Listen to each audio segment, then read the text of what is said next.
Here's all the parts here. We got the Ryzen i9 CPU, very fast CPU at 3.5. We got the 970 Evo M2 hard drives, 3,500 RPMs each, two of them.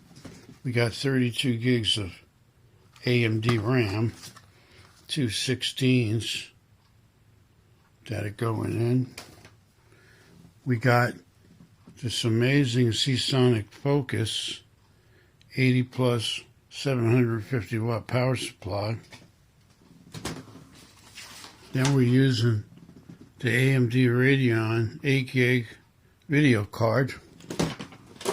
And of course we got a very high-end motherboard, Pro with AMD socket AM4, very high-end. And here's the computer right here behind me. It's almost finished.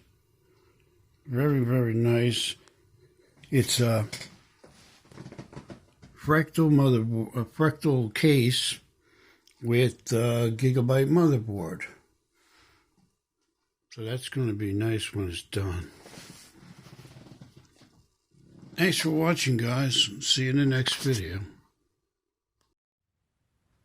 Here's the fractal case. It's amazing. 'Cause I'm in a field of dandelions, wishing on that.